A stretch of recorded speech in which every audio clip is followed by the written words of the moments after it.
Hello and welcome to another podcast of Father and Joe.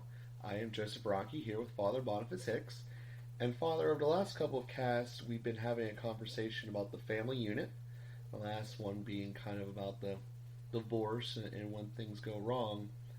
And obviously, what's spurring this is me getting preparation for my marriage here in a couple of months.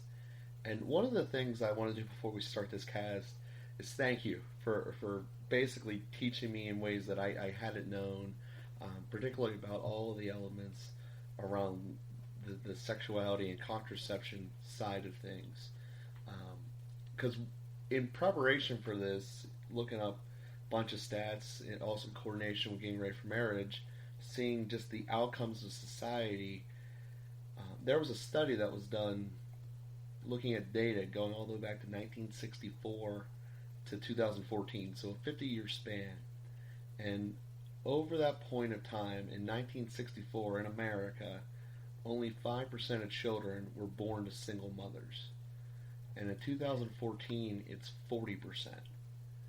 So you have a 35% increase in 5 years, with them proving during this study that economic income in terms of cash flow of the father does not deter the marriage.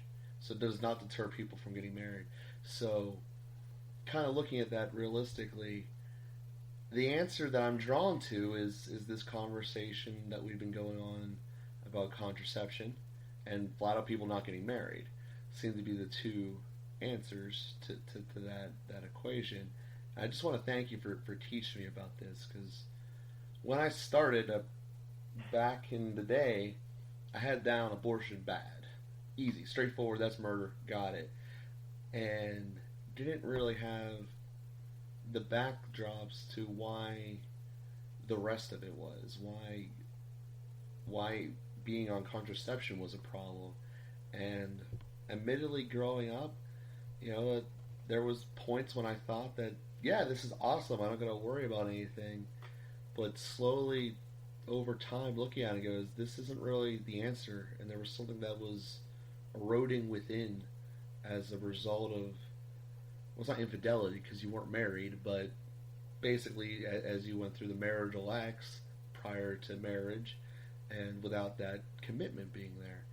And that is that's something that, I want to thank you for kind of putting it into a different context, because you have those life experiences and those negative feelings within looking back at it, and something that the way that you taught it just never presented to me coming up. And whether or not I would have listened to you when I was 16 or not is a totally different question, but just to put the information out there to try to have us learn how to teach another generation. So I wanted to start off by thanking you and kind of going with the question of how can we teach this better, so that 40% doesn't become 60% of children born out of marriage.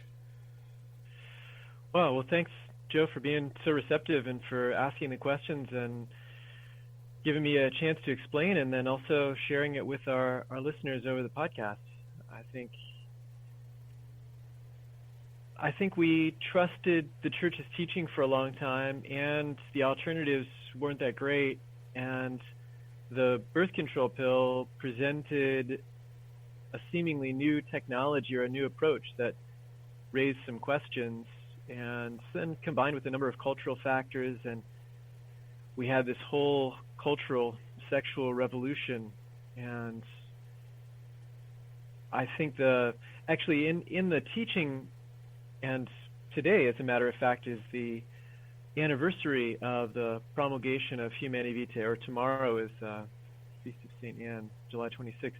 Anyway, we had in the teaching on birth control by Pope Paul VI, he said that to really explain this, we need an adequate human anthropology, and it was John Paul II who produced that adequate anthropology, really as a direct response to Pope Paul VI's request. And that adequate anthropology he was ready to publish, and then he was elected Pope. And he then had this book, literally a complete book. And he didn't know exactly how to publish a book as a pope. He figured that out later on. But at the outset, he thought, well, I'll give this as part of my teaching. And so he broke it up into Wednesday audiences. And those audiences have been collected together and called the theology of the body now. And I think that teaching, as George Weigel has said, it's a theological time bomb. It really is starting to take hold in more areas of the church. There's more awareness. Theology of the body is a kind of catchphrase that people are getting their hands around a little bit more. There's a lot of teaching there, and some people like Christopher West and a number of others have done a great work to popularize that and to help show us the connections and do the same kind of thing that you and I were able to do in the podcast. Mm-hmm. And I think it is a great way to understand human sexuality. Pope John Paul II essentially produced more official church teaching on human sexuality than the other 20 centuries of the church combined. Wow. And so we've got a lot to work with, and all of that continues to unfold in our time. Pope Francis gave us a beautiful teaching in The Joy of Love, Amoris Laetitia, on love in family and marriage, his recent apostolic exhortation. And there's just a lot of good teaching that's starting to emerge, but actually getting that into the hearts and minds of people and making some of the cultural shifts is really important. Because the kinds of statistics that you pointed out, Joe, the number of single parents and the period of time that you identify between 65 and 70 is right around the time that the birth control pill came out. So in other words, on the birth control pill, there were suddenly a huge increase in single parents. Well, shouldn't that have been the opposite? Isn't that the point?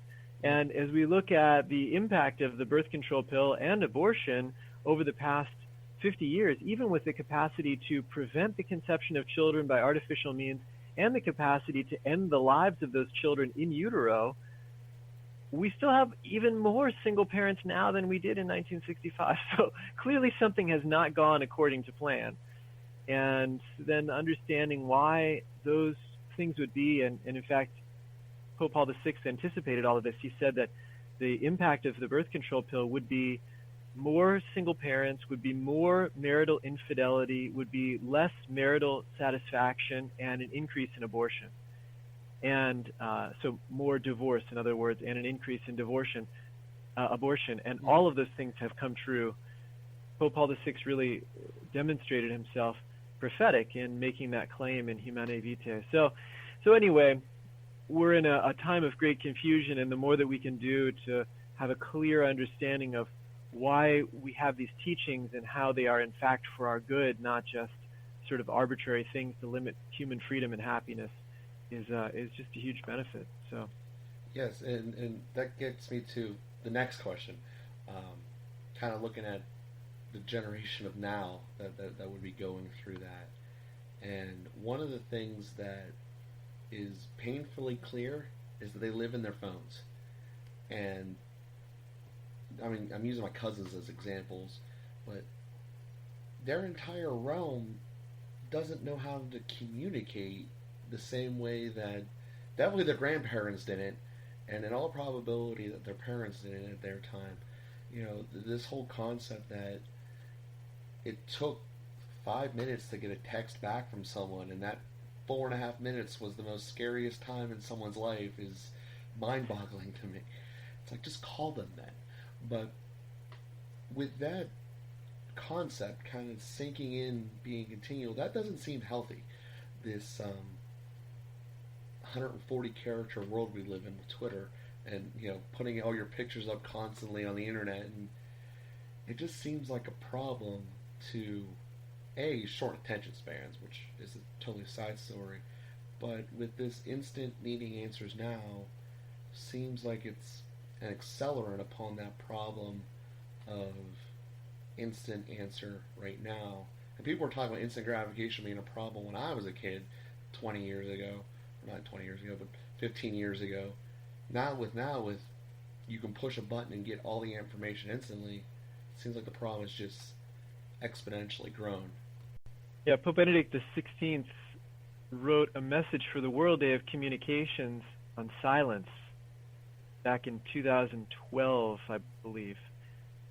And he pointed out the flood of information and a complete lack of space to process it. Mm-hmm. And so we have all of this information that we can get instantaneously, but we never take it in and really reflect on it. And I think of that, as you mentioned, human relationships and communication. It takes time to take those things in.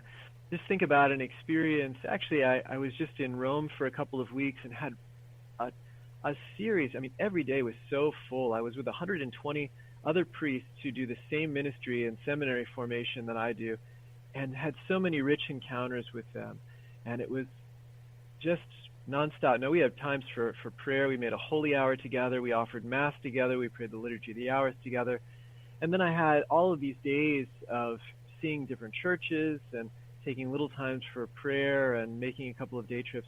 Anyway, I ended up getting stuck because of mechanical failures on the plane. I ended up with an extra 48 hours thanks to American Airlines. And I discovered in that extra day that it gave me the time I needed to process. I hadn't actually scheduled that in, and this is a sign of how I'm a product of the same generation that we're talking about, and the same qualities, the technology influence in the world that we're talking about. But having that extra day, which was slowed down, I didn't have so many things going on, I took lengthier periods of time for prayer and reflection, actually really helped me to consolidate some of what I experienced, to go through that and feel it again, to feel some of the excitement, look at some of the possibilities that I saw, feel some of the profound experiences of repentance and conversion that I had in prayer in Assisi, for example, and different spiritual encounters and personal encounters. And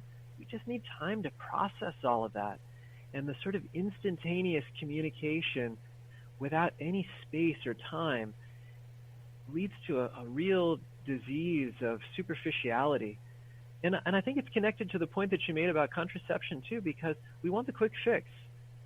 And the idea that building a relationship, saying no to ourselves, allowing love to really grow and be cultivated without plunging into sexual relationships and without just stimulating ourselves in excessive ways, that we need time and space for things to really develop. And that's an area that our society is really lacking now. Yeah, and it seems that everyone wants to be out there putting content out there, but never really actually pays attention to who's listening, which ends up forcing to extremes.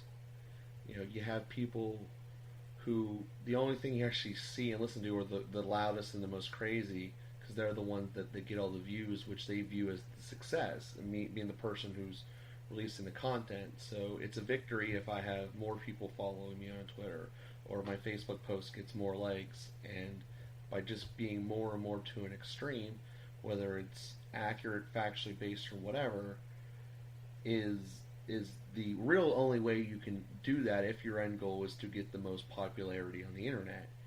But at the end of the day, that's so superficial and unrealistic that it doesn't matter.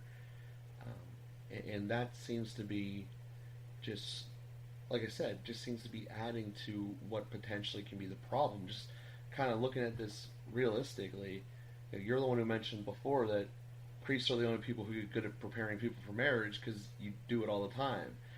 And in that being said, to have that skill, you have to see how humans process and work together all the time. And seeing this inevitable fact that extremism doesn't work in relationships virtually ever in terms of a long-term prosperous situation.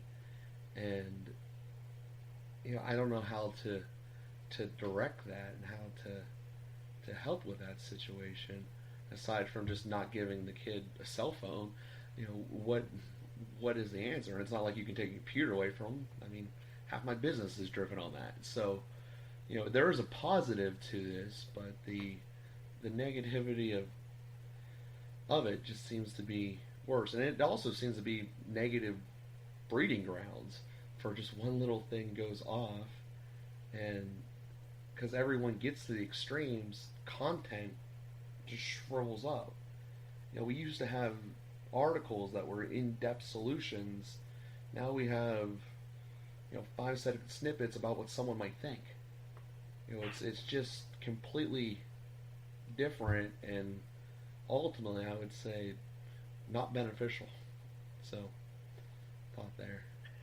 Yeah, and I think that there's a growing awareness among parents of the importance of at least taking away technology from children at a certain point. I was edified the last time I visited my brother that he and his wife have a end of technology point in the day, that the kids have to put their cell phones in a basket. Now their kids are all, later teens, Mm-hmm. but and anyway, they, at whatever it is, 9 o'clock at night or something, it's technology off, no more cell phone, you put it in the basket, you don't get it again until the morning.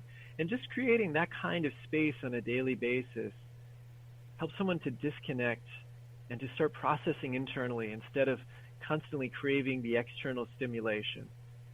And I think having things like a fast day from the cell phone, or to make that a Friday activity that's for several hours or for the whole day or whatever, we disconnect ourselves from some of that rapid fire stimulation of communication and content, and allow ourselves some space to process, to disconnect, and to plug into people and relationships in a more human and more direct way. So anyway, those kinds of things I start to see moving into a cultural awareness and a cultural response to that tendency to stimulation and superficiality that's happening because of technology. Yeah, I guess that's the question: is how do we get that message across, where it's that's actually a really good idea that I think that should be more common. The it has to be turned off at a certain point. That's really really good idea. Thinking about how much time you stay awake, and the fact that after looking at a screen, just physically looking at a screen, it's harder to fall asleep thereafter, just because your mind isn't, because your vision was going crazy, and let alone what you were thinking about from it. And yeah, that's just a completely different side story there. Yeah. And I know some youth retreats and things like that, they'll just, at the beginning of the weekend, say, put your cell phone in your basket. Your parents have my number, and they can call me, the chaperone, if there's an emergency, but you can be disconnected. You can be plugged out. And when I offer retreats here at St. Vincent, especially silent retreats, or at St. Emma's, I tell people, I invite people, turn your cell phone off. Tell the people who need to know what the emergency number is, and then turn your cell phone off. And if we're honest about it, how often do we need the emergency number, really? Mm-hmm. How many times? Once in a lifetime? 0 times in a lifetime? Was there a need for that? That couldn't wait for a day? Or anyway, even if you have to have an emergency number, there's always another way around that. And the more that we can just take time to disconnect and feel that, let ourselves feel things and let them percolate a little bit, and get into our bones, into our soul, and not just skim along the surface all the time. That's a really good point you just made about you think that everything is the most important center of the world right now thing, and then you look back 5 minutes later and you forgot what you're talking about because ultimately it was irrelevant. Of course, it also might be due to memory loss too, but that's a side story.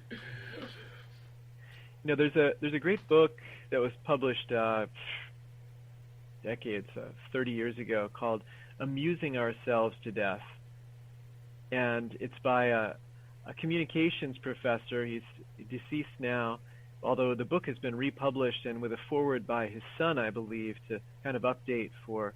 It was published 20 years later.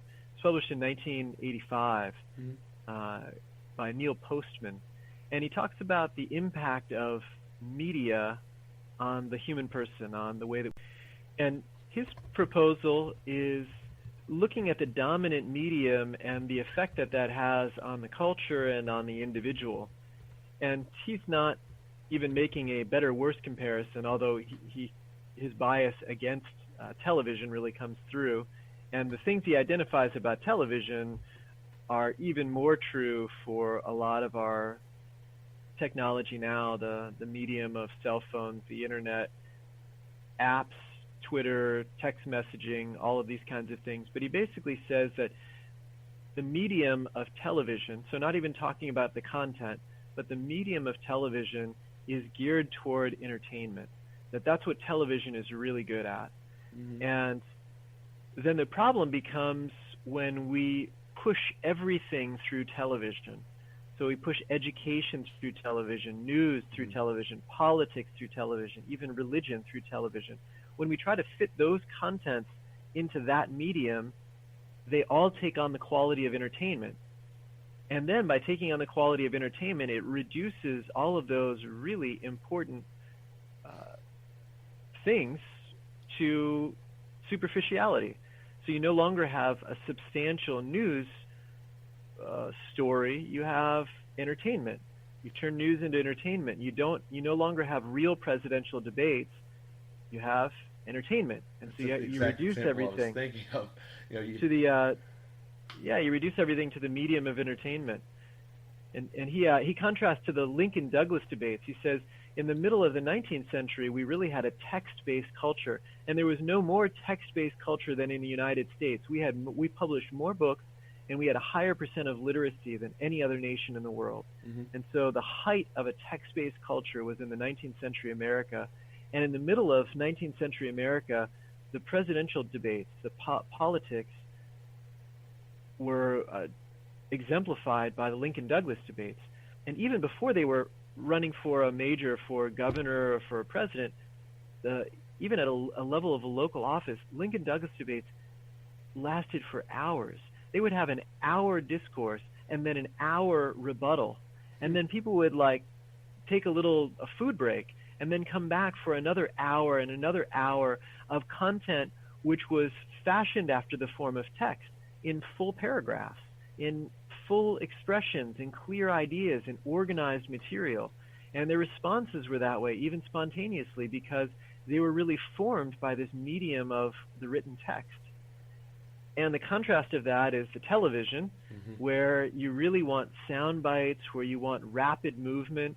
The standard in television is to not hold a picture for more than 2.5 seconds, and to not have a conversation has one person talking at a time for no more than 15 seconds. Contrast that to an hour discourse and an hour response in the Lincoln Douglas debates. Now the expectation is 15 seconds, because if you're not trying to take in content like you would a book, and you're trying to take in entertainment, then it can't last too long, and it keeps stimulating a very superficial, just the frontal cortex of our minds, and really shuts down more analytical reasoning and deeper thought.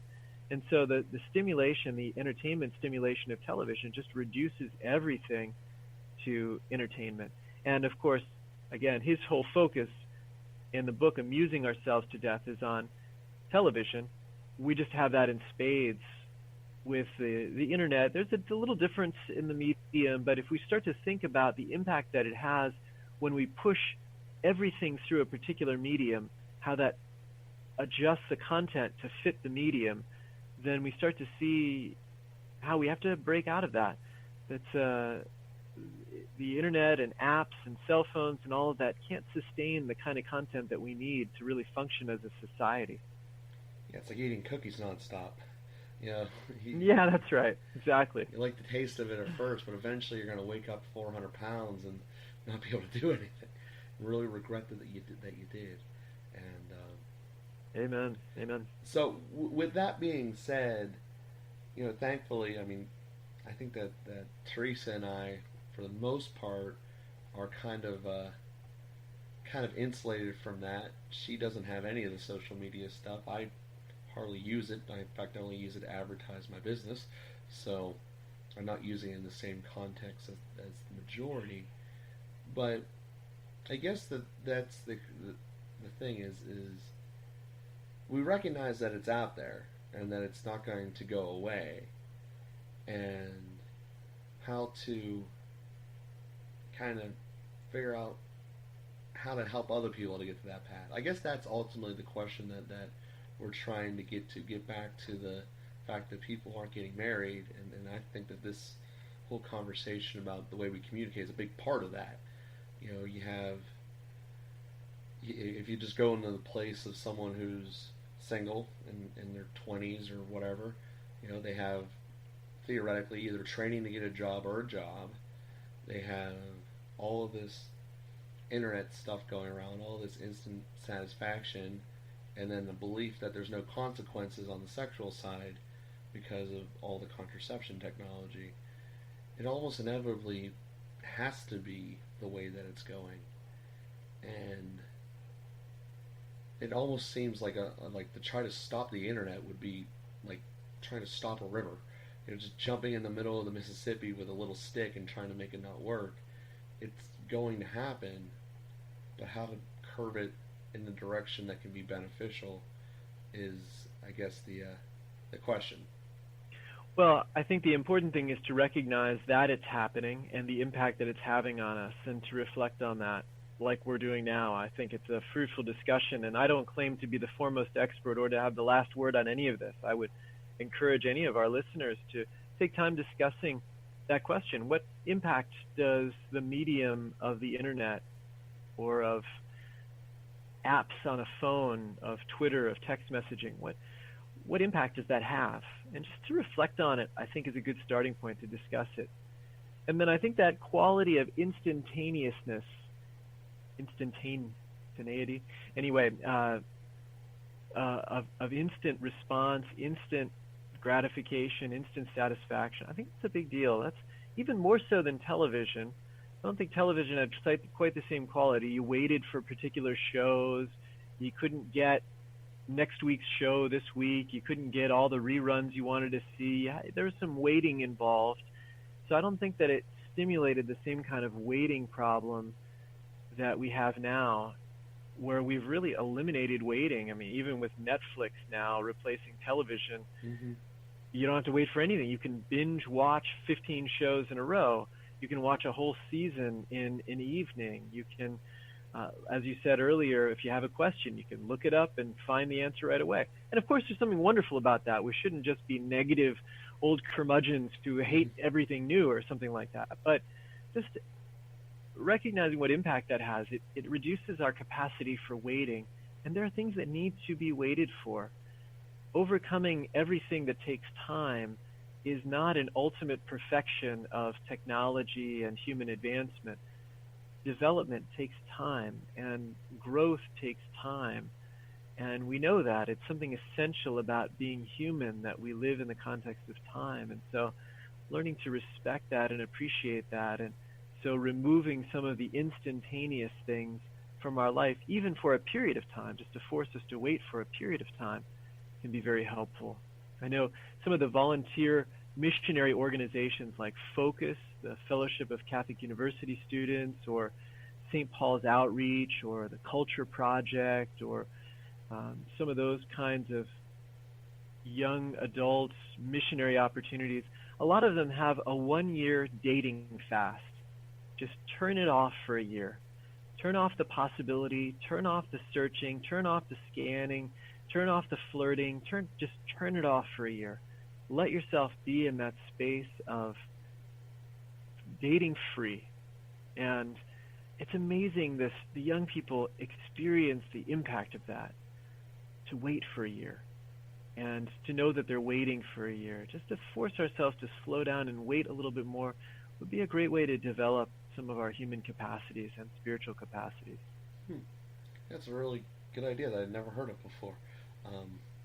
Yeah, there's a lot to that. You know, they always talk about how it's a race, especially for girls, so they mature faster. So they need a race to get to this desire of having some elementary school boyfriend, which everyone knows isn't going to work. But yet there's people out there who encourage their kids to do it, and it makes no sense to me. Yeah, it seems like we do a lot of making decisions for what's easiest right now without a lot of looking at the long term.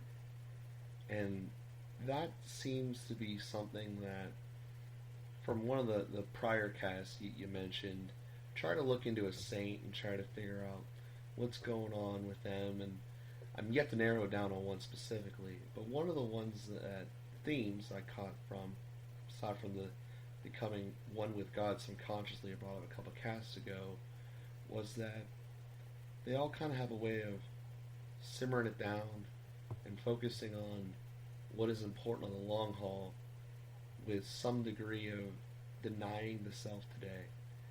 And that's part of what we'll be discussing here in our next cast. So, Father, I definitely want to thank you for having this conversation about communication and the pitfalls it can lead into, and trying to figure out a way to stop this 40% there and try to take it back closer down to 5% as far as unwed mothers, and try to get it going in the right direction. So I thank you, Father, for having us in this conversation, and I thank everyone out there for listening. Hope you guys have a great week, and we'll be back next week.